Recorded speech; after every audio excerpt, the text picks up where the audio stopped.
Je suis le docteur Sarah Longer et je me trouve aujourd'hui en direct de l'exposition Je suis Solidart avec Nathalie, la commissaire de l'exposition, avec Dominique, infirmière coordinatrice pour le don d'organes, et le député monsieur Olivier Falorni. L'idée, c'est que cette exposition a été mise en place par les coordinatrices pour le don d'organes pour essayer de ramener des fonds pour financer la nouvelle campagne d'affichage 2018 Je suis recyclable. Donc vous aviez fait une campagne d'affichage en 2017, Je suis recyclable, avec quelques notoriétés qui étaient donc affichées dans toute la ville de La Rochelle et Rochefort. Oui. Et puis donc vous avez décidé cette année de remettre ça en place et d'exposer des artistes, des œuvres d'artistes, des peintures, des sculptures pour justement avoir des profits pour cette nouvelle campagne. Oui, c'est ça. Tout à fait. Oui, c'est travailler aussi avec les gens de l'hôpital, le personnel, qui sont des amateurs extraordinaires, qui nous ont donné des œuvres qui sont aujourd'hui en exposition, et travailler avec eux et être sur la porte Maubec parce que c'est la porte de l'hôpital. Voilà. Alors à partir d'aujourd'hui jusqu'au 17 mai, vous pouvez venir voir ces œuvres à la Porte Maubec. Nathalie est donc le commissaire de l'exposition. Elle a mis en place cette exposition. Elle n'oublie pas de nous dire que tout ça, c'est déductible fiscalement, c'est ça? C'est ça, tout achat peut être défiscalisé. Très bien. Donc n'hésitez pas à venir voir les œuvres parce que tout ça, ça pourra financer la nouvelle campagne d'affichage Je suis recyclable. Si vous avez besoin d'en savoir un petit peu plus, c'était sur l'émission précédente. Du coup, cette campagne, elle avait pour but d'interpeller sans choquer. C'est bien ça, Dominique? Oui, tout à fait. C'est parler du don d'organes, en fait. C'est vrai que si on n'interpelle pas, les gens n'en parlent pas. C'est un peu en catimini, c'est parler de la mort. Et donc là, on voulait absolument pas choquer, mais que les gens s'interrogent. Est-ce qu'ils en ont parlé autour d'eux? Parce que c'est au moment du décès les proches sont en difficulté si la personne ne s'était pas positionnée sur le don d'organes. Qu'ils soient pour ou contre nous, ça ne nous regarde pas. Par contre, les proches et nous, les équipes, sommes en difficulté quand la personne ne s'est pas décidée. Voilà, parce qu'actuellement, qu'on rappelle un petit peu la loi, il faut avoir dit de son vivant qu'on veut être inscrit sur une liste de refus si on ne veut pas donner ses organes le jour de son décès. Donc la problématique, c'est qu'effectivement Dominique et les autres infirmières, elles sont 4 infirmières coordinatrices, à voir les familles au moment justement où l'étape est difficile, en réanimation, où il faut se poser des questions. L'idée principale, je dirais, c'est plutôt qu'on fasse son deuil au moment critique et pas qu'on se pose la question de finalement de quoi il avait parlé, est-ce qu'il voulait donner ses organes ou pas, et c'est dans cette difficulté que vous vous retrouvez en général. Tout à fait, c'est le moment du deuil, c'est pas le moment de la décision. Et donc moi j'ai eu un monsieur qui m'a dit clairement qu'il était pour le don pour lui, mais qui ne connaissait pas la position de sa femme et que donc il pouvait pas prendre de décision pour elle, donc nous ne sommes pas allés au don d'organes. Nous respectons toujours la parole des vivants. Voilà, et puis vous êtes donc toujours bienveillants, elles sont bienveillantes, elles sont là avec le réanimateur pour encadrer la famille, pour l'entourer et puis répondre à toutes les questions. Comment ça se passe à l'étranger, Dominique, dans les autres pays ? Alors il y en a qui sont meilleurs que nous au niveau taux de refus. Les pays, l'Espagne et le Portugal sont les premiers en Europe. Parce que nous, on a combien? 32% de refus cette année. Oui, en 2017, 32% de refus. C'est énorme. En Espagne et au Portugal, ils sont à 14 et 16%. Donc c'est peu, mais ils ont une culture du don qui est peut-être un peu différente de la nôtre. Par contre, ils ont exactement la même loi que nous. Là, c'est-à-dire le consentement présumé, c'est-à-dire une liste du refus et non une liste du oui. C'est ça. En Angleterre et aux États-Unis, ils ont une liste du oui, mais ils sont un peu dans la même difficulté que nous, savoir ceux qui ne sont pas prononcés oui, qu'est-ce qu'on en fait? C'est ça. Voilà. C'est que même si eux, donc aux États-Unis et en Angleterre, ont une liste de oui, ça veut dire je suis pour donner mes organes quand je décéderai, même si je suis inscrite sur cette liste de oui, l'équipe de coordination ira toujours voir la famille et finalement on se retrouve dans les mêmes problématiques et dans les mêmes enjeux, oui, ce sont les mêmes difficultés. Oui, complètement. Oui. Et de toute façon, pareil aux États-Unis, ils n'iront pas au don d'organes si la famille dit qu'elle ne sait pas et qu'elle s'oppose. Alors, ce qu'on peut mettre en place éventuellement, puisque finalement on se rend compte que même quand la loi est différente, ça n'améliore pas la situation. Donc peut-être mettre en place des campagnes d'information, comme Je suis recyclable, parce que vous avez observé qu'en 2017, le nombre de refus avait diminué. Alors on est assez humble à La Rochelle, nous sommes un CH, donc centre hospitalier général. On a des petits chiffres, mais effectivement l'an dernier, on était à 11%. À voir pour pérenniser donc ce taux d'opposition qui est faible, justement refaire une campagne cette année, voilà, pour pouvoir perdurer dans le petit taux de refus. Voilà, alors le but c'est de refaire une campagne parce que ça avait bien fonctionné, parce qu'on en a parlé. Et donc aujourd'hui, on est toujours en direct avec monsieur le député Olivier Falorni, député de la première circonscription de Charente-Maritime. Bonjour Olivier. Bonjour. Alors l'idée, c'est de pouvoir un petit peu discuter avec vous de toutes ces problématiques de loi en rapport avec la fin de vie, parce que je sais que vous y êtes très attaché. Vous y êtes attaché, pourquoi finalement? Parce que vous êtes le seul à proposer des lois en rapport avec ce thème. J'y suis attaché parce que j'aime la vie. Ça va peut-être vous paraître paradoxal lorsqu'on parle de la mort.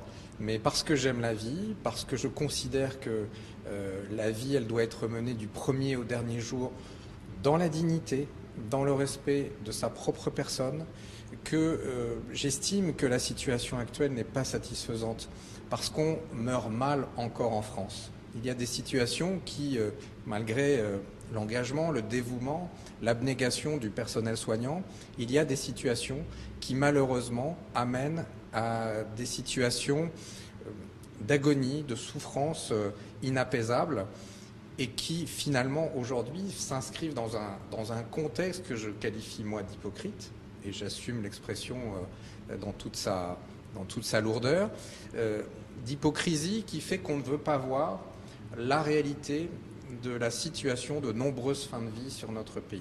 C'est-à-dire que nous avons à la fois des situations où, faute de services de soins palliatifs en nombre suffisant, eh bien, certaines personnes n'ont pas accès à ces dispositifs alors que la loi prévoit un accès universel aux soins palliatifs. Donc il y a cette problématique d'accès aux soins palliatifs. Il y a aussi la question de ce qu'on appelle l'aide médicalisée à mourir, euthanasie, suicide assisté, où on voit bien qu'il y a un certain nombre d'euthanasies qui se font dans la clandestinité, dans le secret des familles, et donc de façon opaque. Et moi, je ne peux pas me satisfaire de ça, même si ça répond sans doute en partie à une demande et un acte d'humanité du soignant, du médecin qui accomplit ce geste. Mais on ne sait pas si la volonté du malade a réellement été prise en compte, et ça, c'est fondamental.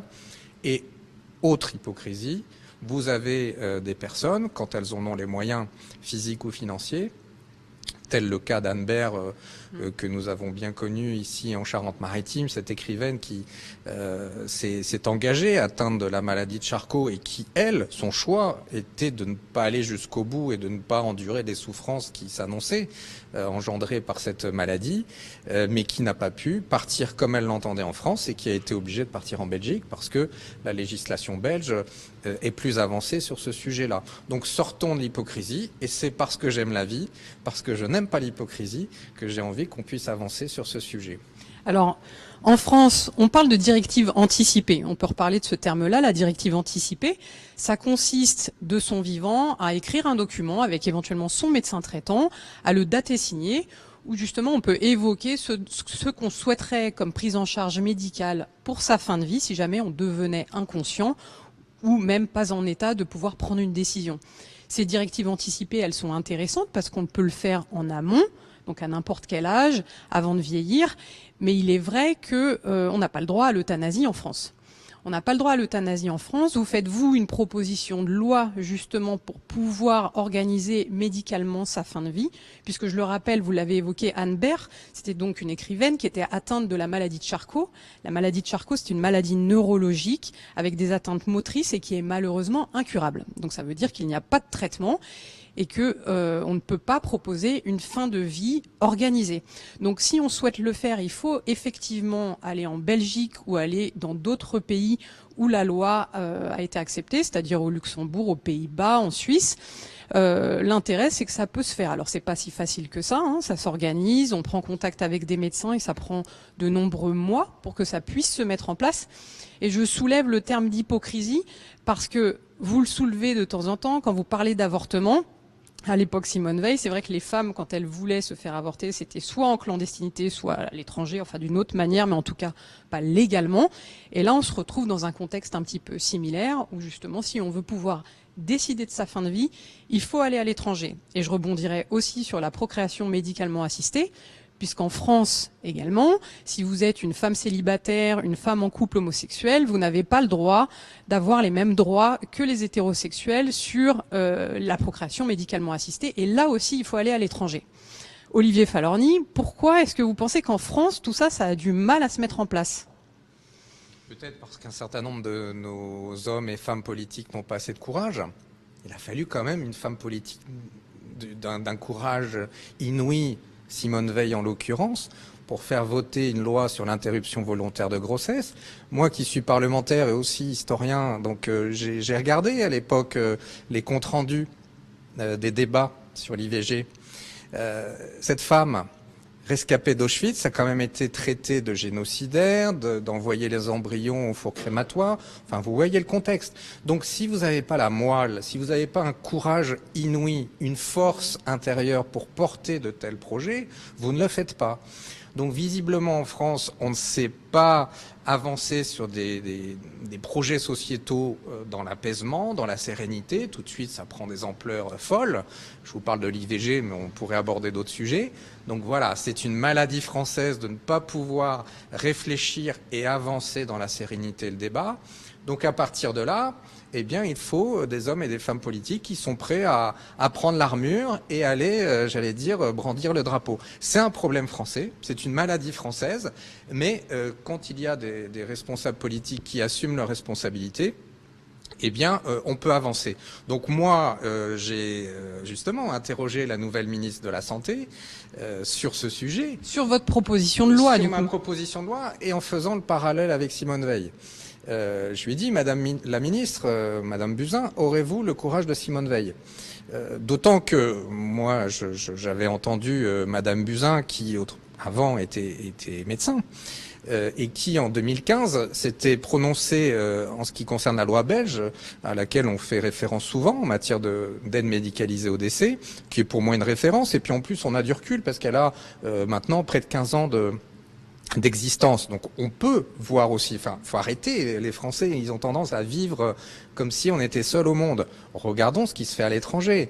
Et quand moi j'entends parler de dérives possibles, de folie, enfin d'eugénisme, euthanasie en un mot, enfin en deux mots, euthanasie, enfin vous voyez les pires folies et les pires peurs qui sont assénées. Je dis, regardez ce qui se passe à côté de chez nous, ce sont nos voisins. En Belgique, ça fait 15 ans que c'est mis en place, il n'y a pas de dérive, c'est contrôlé. Je rappellerai juste que ça c'est juste 2% finalement de la population qui va accéder à cette aide médicale pour la fin de vie. Mais absolument. D'abord, plus personne ne veut revenir dessus. En Belgique, ça n'est plus un débat.